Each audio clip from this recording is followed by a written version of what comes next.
Off with setting an intention for the meeting this evening with a prayer. If you care to join me or just sit quietly and send energy, please make sure your phones are set to vibrate or off. That would be awesome too. Mother, Father God, we are so grateful for the opportunity to be together, to be open and receptive, to listen with an open heart to any message that is meant for our best and highest good. That which does not serve us, we simply let go. We are grateful for this fellowship and for the opportunity to upbuild each other, and so it is. So tonight we're talking about the Four Agreements, and I thought what I'd do is ask first, how many people have read the book, The Four Agreements? So 1, 2, 3. That's good. That's good. And I also wanted to make the announcement, whoever has borrowed both of my Four Agreements books, please bring them back to the lending library when you're done with them. Okay. So The Four Agreements is a book that is written by Don Miguel Ruiz.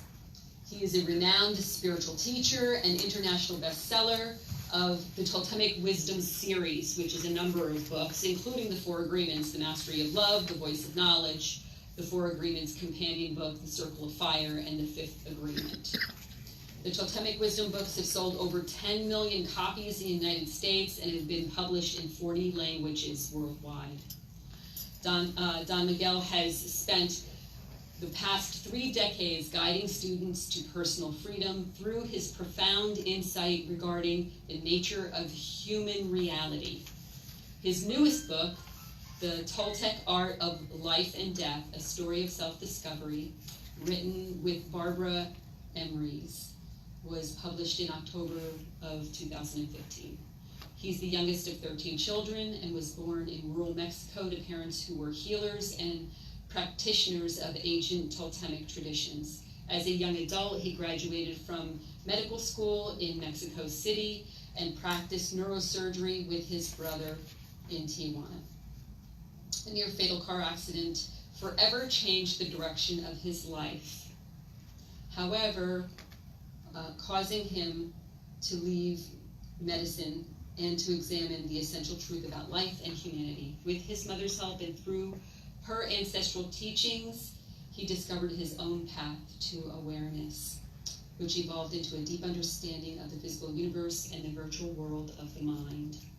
Combining Toltemic mythology and scientific perspectives, Don Miguel has been able to merge ancient wisdom with modern physics and practical common sense, forcing a new philosophy for truth seekers and personal authenticity.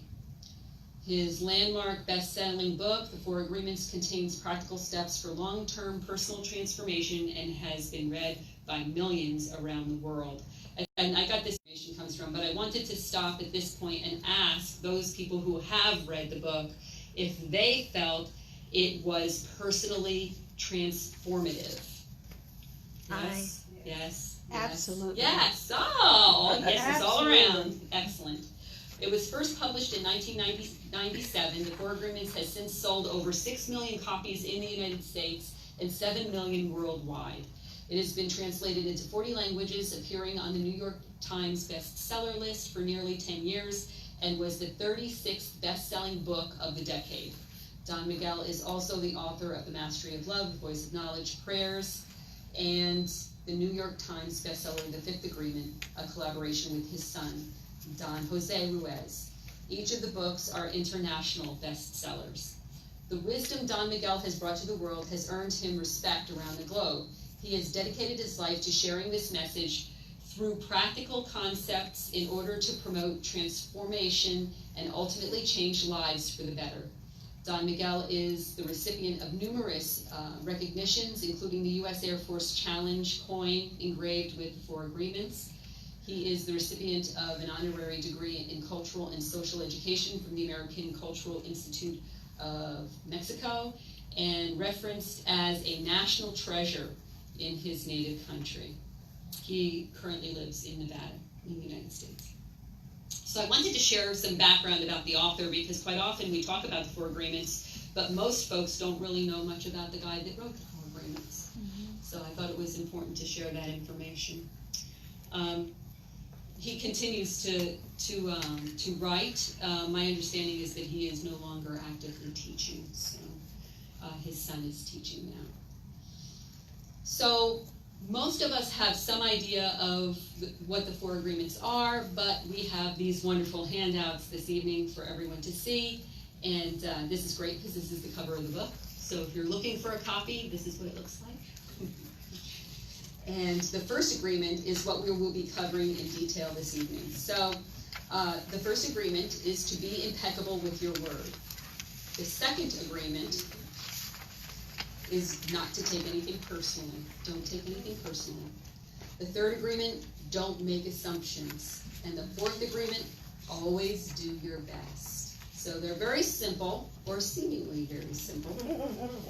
But, you know, as with all things, it can be as complicated as you would like it to be. Especially if you're trying to implement all 4 agreements at one time. So what does it mean to be impeccable with your word? I think most of us would say that means make your yes mean yes and your no mean no. And I think that's true to some extent. We want to be able to be the kind of person who lives up to any promises that we make, that walks the talk that we share with others or publicly make any kind of declaration to. Those are the obvious answers to what does it mean to be impeccable with your word. So what I did was I looked up some information, and then I'll share also some of my insights as I read through the book. And I have to say that this was my insight exactly, but put into words and expressed in a way that I felt was more easily digestible. So one of the things that it talks about in being impeccable with your word is understanding what is the word. So most of us say, well, that's what I say. Well, yes, it is what you say. Your word, small case, has to do with the things that you say. Now, this is very similar to when we talk about spirit. You know, spirit with a big S and spirit with a small s. Word with a big W and word with a little w. So a little w would be the things that you say. They make up sentences, phrases, the things that you speak, the things that you write, the thoughts in your head, anything that comes into policy in the events of situations. On the other hand, your word is much more than just that. Your word, uppercase W, has to do with the power that you have to create through every kind of expression that you make. This comes primarily, as we understand it, from the heart. What is entertained by the heart is expressed through your word and then becomes your reality. So it is a very important thing to understand that you have the power to create with your word. You create through multiple kinds of expression, including emotions, attitude, actions, and those things that you also refrain from. What you express your particular faith in, your belief in, that is your word. You can create how you feel. We know that because everything that goes on around us is an expression of our internal reality. So, what is it that you are creating with your word? Is it impeccable? What does that mean? What does impeccable mean? It's a good question. Clear, concise, clean, understandable, precise. Those are hard things to do all the time when we're expressing ourselves both externally and internally. So, my strategy personally, when I read this book, and in considering how to apply, what does that mean to be impeccable with my word, was to start from where I always start from, the inside out. So how do we do that? We do that by being constantly aware of our internal conversation, number one. If you can't even have an internal conversation that is positive, encouraging, upbuilding, then you're having a hard time being impeccable with your word. That's the first step.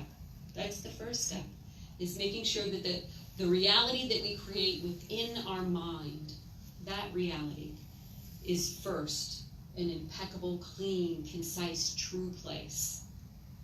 How do we do that? We speak with integrity to ourself. To ourself. Don't lie to yourself. Don't deceive yourself. Don't try and convince yourself of something that you know is not true. That's speaking with integrity. Say only what you mean. How many of us on a regular basis say stuff that we don't mean? And Guilty. how many times do we wish we could take it back after we said it? Guilty. You know, sometimes we say things that we don't mean because we're kind of stuck between a rock and a hard place. You know, when someone stands there and says, "Does this make my butt look fat?" You know, like, oh my gosh, there's no good answer here. There's some things it would be better for us not to say anything at all. Okay? Silence. Silence, that's right. That's right. Have you ever heard of a girdle? That is not a good answer. That is not My to dear pick friend. about, It's all darling. good one. So how do you deal with those kinds of things within the scope of your internal conversation? How do you always say what you mean inside your head? Well, one of the things that we do in our practice is we try to cultivate the mind of the observer, even within the scope of our own mind. Why am I thinking this way? Why am I feeling this way? Why do I have the need to say something to myself that I know is not true, or that I don't mean? How are you today? I'm great. I'm not great. I'm okay. Then say okay. You can say okay. Okay is okay. Avoid using the word to speak against yourself or to gossip about others. In the internal conversation, which we're covering first, how often do we say, "Oh, so stupid"? Guilty. Shoot. It's practice, though. It takes practice and mindfulness, and it's not an easy thing to do. It is a committed path. So, or, "Oh, my butt looks really big in these pants." You know, whatever you're saying inside your head, how come I can't do this? You know, there's things that you will not be an expert at the first time you do them. That's no reason to have an internal conversation that debilitates you from trying. It's not a good way to live your life when the first person that encounters your thoughts is you, and you are the most critical person you know. Mm-hmm. Gossiping about others inside your head. How many of us have that conversation in our head while someone's standing there talking to us and we're saying, "What in the world is she wearing? Oh my gosh." We think all kinds of crazy things. What does she think she's doing? Oh my gosh. This is gossip in your head. Meaningless, idle conversation that doesn't benefit you, and certainly doesn't benefit the way that you feel about your brothers and sisters, people that you share this planet with, right? We want to think upbuilding, encouraging things about each other. And there's a lot of things we can pick at in ourselves. How many more things can we pick at with somebody else? So if you're critical of yourself, how critical are you going to be of somebody else? That is not in line with being impeccable with your word. This is like right in my way. Okay. Use the power of your word in the direction of truth and love. In your head, because we're still talking about how you do this inside your internal conversation. The power of the word in the direction of truth and love. How do you do that? You say and think and feel nice things about yourself. You say and think and feel nice things about the people in your immediate family, the people that are closest to you, the people that you're meanest to. And then you say and do things to people that are around you that are also reflective of that idea. Being kind, being good, being loving, being truthful with them. Can you express a truth to somebody who says, does this dress make me look fat? Sure. Sure. There's a way to say something nice. That's not my favorite dress. I like the other one better. You don't have to say that they look fat. That was smooth. That is smooth. I practiced that a long time. So there's a way, but it takes time. And everything that we do within the scope of metaphysical spirituality is not an easy thing to do. It's work. I'd love to be able to say, here, I'm just going to slap it on you, you're good to go. It doesn't work that way. It doesn't work that way. It's all about what effort you put in to growing and evolving as a human being. So, this ideology, the Four Agreements, is perfectly in sync with what it is that we believe and what it is that we practice. So we had somebody say something about not saying anything. Was that you, Reverend? It might have been. So silence can be impeccable. Sometimes the best thing to say is nothing. Now there is a saying that most of us know that goes along with this idea. You know what that is? If you don't have anything nice to say, don't say anything. That's right. Bambi. So some things are very simple. They're very simple. But it's not just that simple. Your fears go against yourself. That's another internal conversation that we have that is expressed externally through the way that we behave, the way that we deal with others, and the way that we interact within our reality. So to live with existing fears in our mind doesn't fall into the category of being impeccable. Fear is not a positive thing. What is fear? False evidence appearing real. There's nothing really that we should be afraid of. Maintaining fears of public speaking, asking someone out on a date, or a fear of failing is not in the direction of love for yourself. So for me personally, I'll be honest with you, this is one of the hardest lessons for me. It's not about self-love in that you are in love with yourself, where you think that you're better than anybody else. It's a matter of respect for yourself. The way that you would honor somebody that you had a deep regard for, a great affection for. That's the way you should treat yourself. How many of us treat ourselves that way?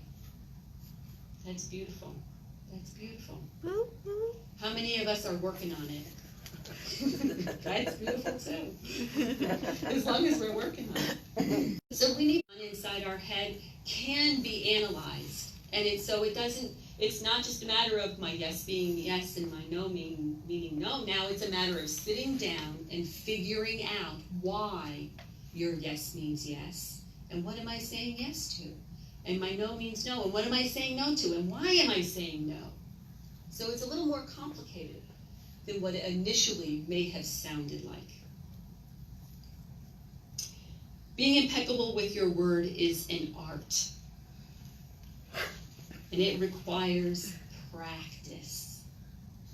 And it's one of those things that you can kind of fall off the track and then have to get back on. But like anything else, if at first you don't succeed, try again, right? Every morning we wake up is a new opportunity for us to have that internal conversation change from one of condemnation to one of love and empowerment. We choose every day when we wake up who we're going to be, how we're going to feel about what we do, how we're going to feel about the way that we interact with other people. We choose every second of every day. That's true. Your emotions, actions, thoughts, and beliefs will take practice just like any other art. Most of us that have practiced some kind of art, whether it's music or painting or writing, yes, we have a natural inclination towards a particular thing, but it still took practice and schooling to really perfect that art.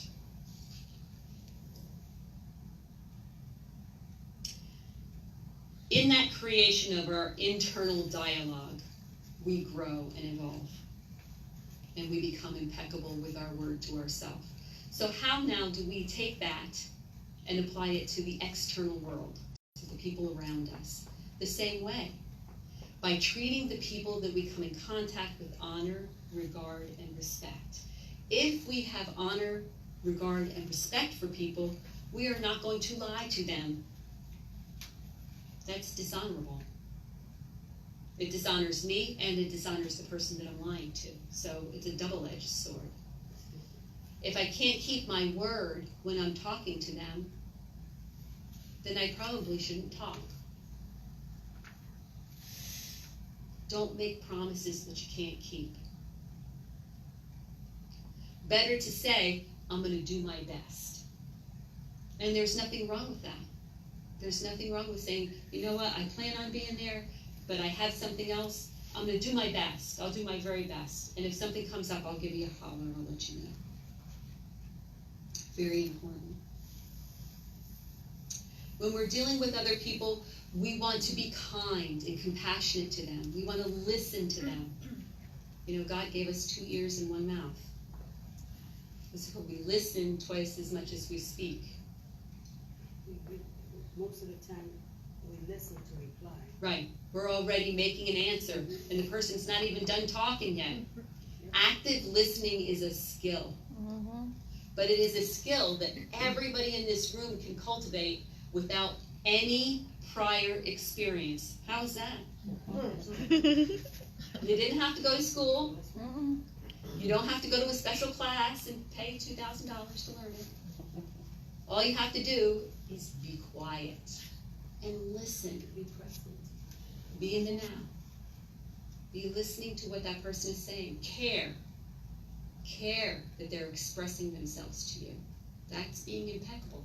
And if you don't understand what they're saying, ask. Ask "What are you- questions. Absolutely. What are you talking about? How come? You know? Yeah. Did I hear you?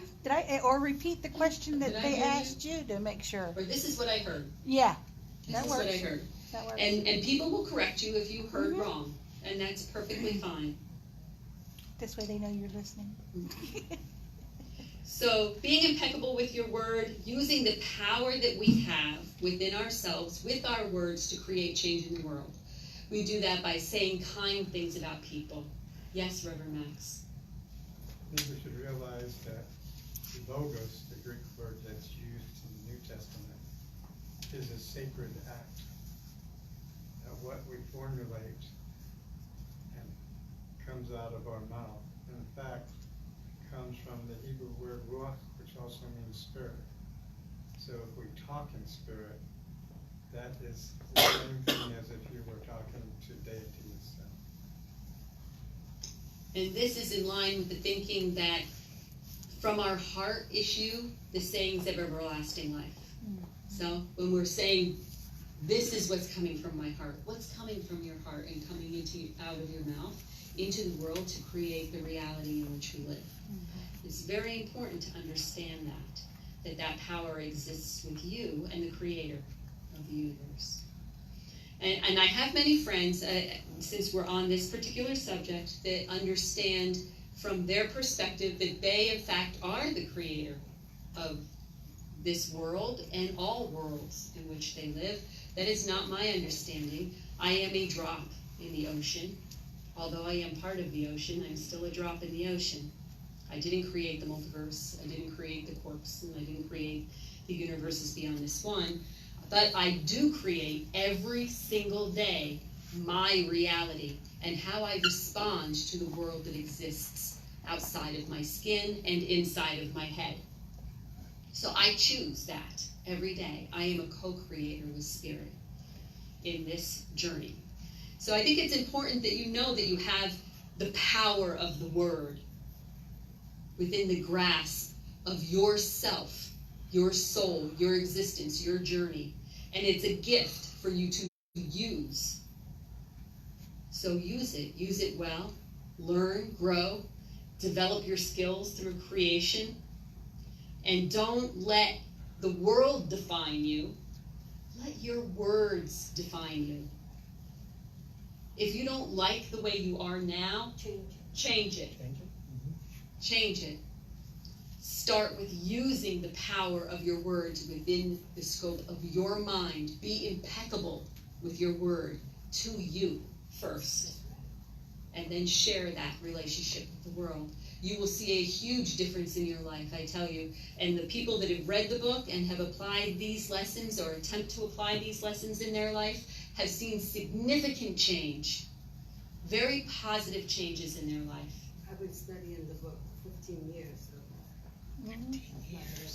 It is one of these alive books, I call it. Yes. You know, there are some books that are inspired by spirit, and many books are inspired by spirit. This is a book, for me personally, that I read occasionally, and then each time I read it, I get something a little bit more out of it.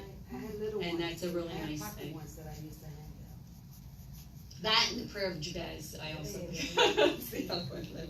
So I hope that you have the opportunity to pick up a copy or borrow a copy from our lending library. And this is our schedule for the month, the 4 agreements. Tonight was be impeccable with your word. I hope that you enjoyed it. I hope that you benefited from it. And then next week will be don't take anything personally. And that lesson will be offered by our own Reverend Lulu Dowd. The 3rd week we have don't make assumptions. And that will be offered, that lesson will be offered by Reverend Vince. He left. He will be offering that lesson, I hope, on the 3rd week. And then on the 4th week, always do your best. And overall review that will be offered by our own senior minister, Reverend Max Maya. So I hope that you come and join us and benefit from this and pick up a copy of the book. That would be great. And follow along. That's a great way to do it. But if not, see if I will be looking for those 2 copies that are on loan, and you can certainly borrow them from me. I'd be happy if you did that. So I leave that with you with this blessing. And we are going to have now a meditation. I hope you enjoyed it. The handouts are awesome. Very nice job. Yes, y'all did a great job. Thank you. So now we're going to have a meditation to cement this idea of being impeccable with your word. And yes, you may come on the podium. I'm going to turn the lights down for you. Do you want music? Please.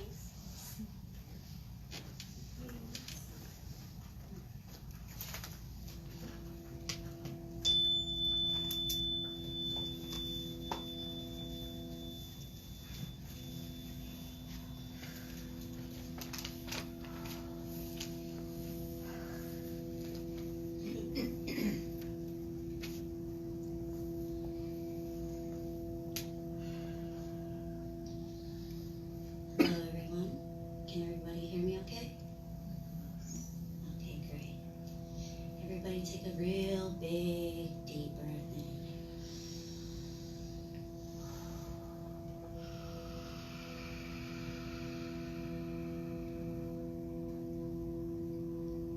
Take another deep breath and let your body kind of sway side to side.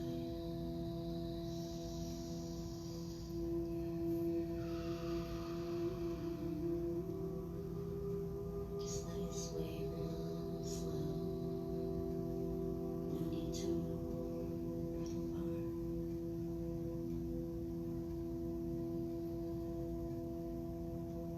Take another big deep breath in.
sway like a feather does in the wind. Feel yourself just as light as that feather.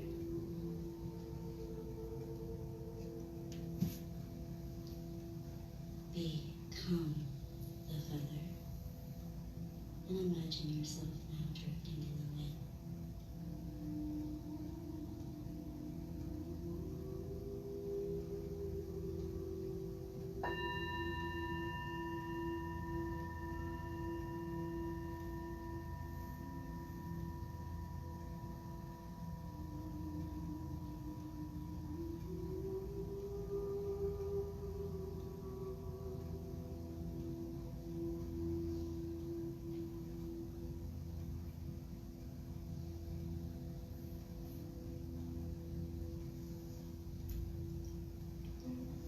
As you're drifting in the wind, you float into somebody's yard, complete stranger's yard.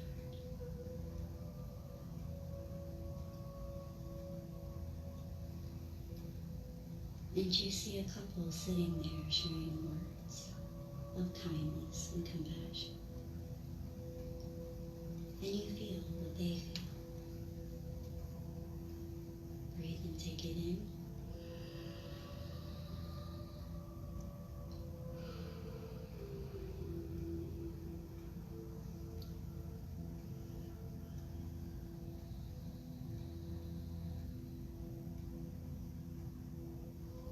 And flow again in the wind.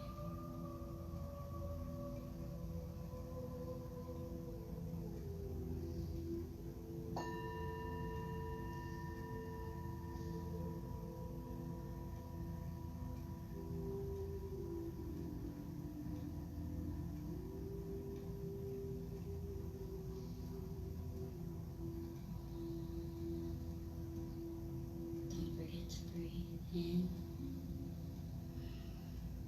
and out. Sway side by side.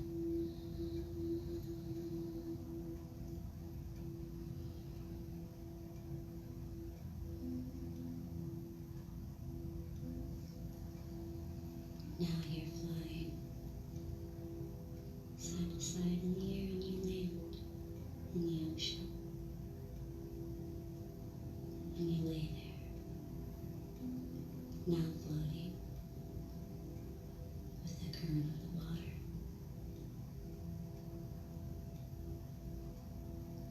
Your breath synchronizes in, and then out as the wave goes by.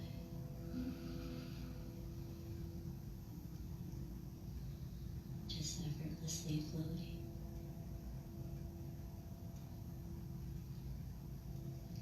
In the water you can hear all these magnificent words. Words that inspire, encourage, that share compassion,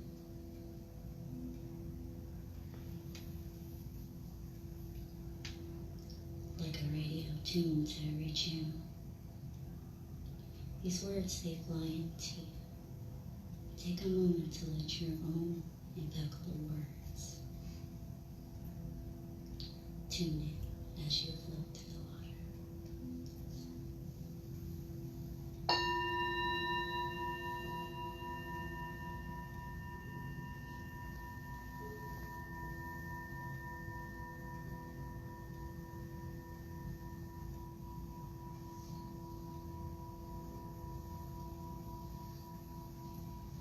You are beautiful.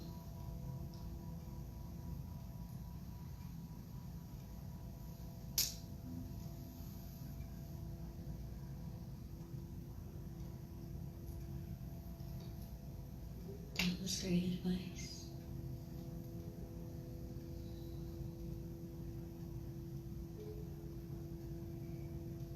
Just let them keep flowing in. Let any word, if one special word sticks out, right at this moment, take that one word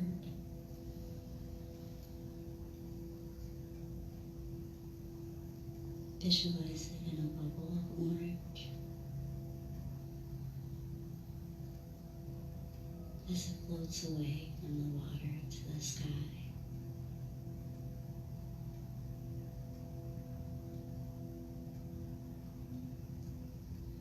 Imagine it floating all the way to the cloud. That word pops in the cloud, and it showers us.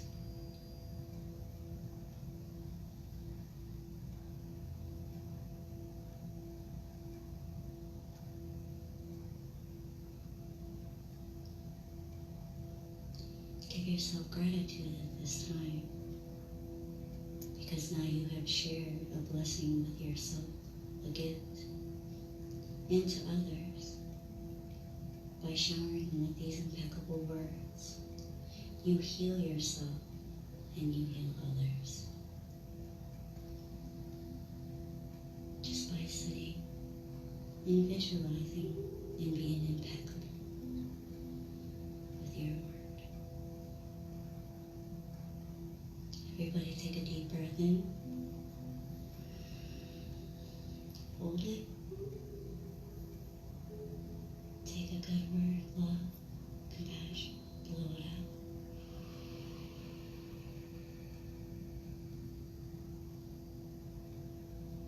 Be impeccable with your word to your body.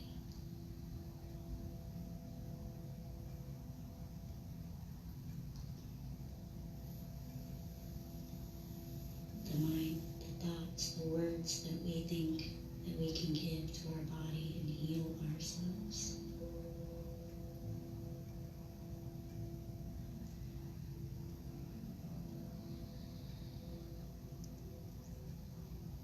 You don't have to promise yourself to meditate in this moment.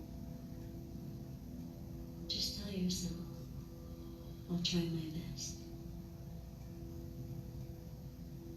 to be impeccable with my word. I will try my best.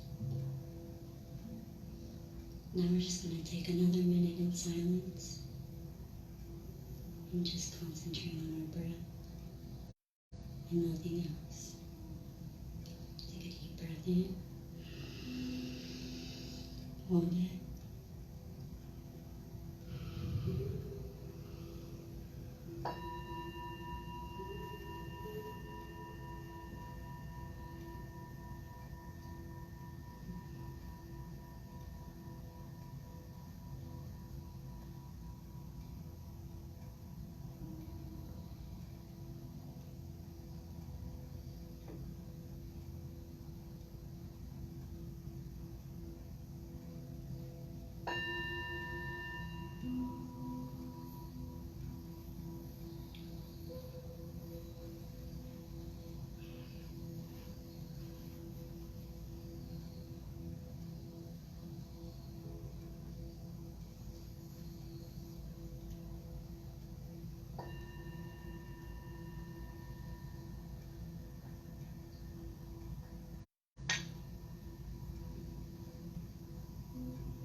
Thank you, everybody. Now take a deep breath in.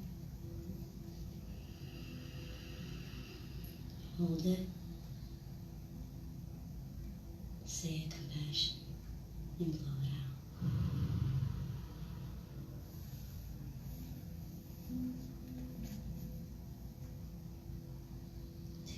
deep breath in. Start to bring your awareness back into your body. And let it out. Take another deep breath in and open your eyes whenever you're ready.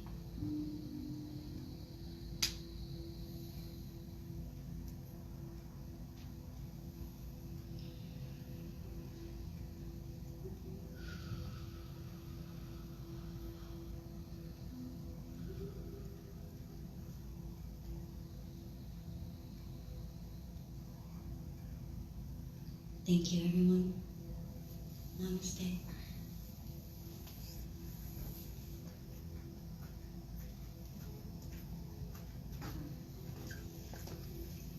At this time, I'd like to invite those that would like to offer their services in healing this evening to find a healing bench to stand behind, healing chair.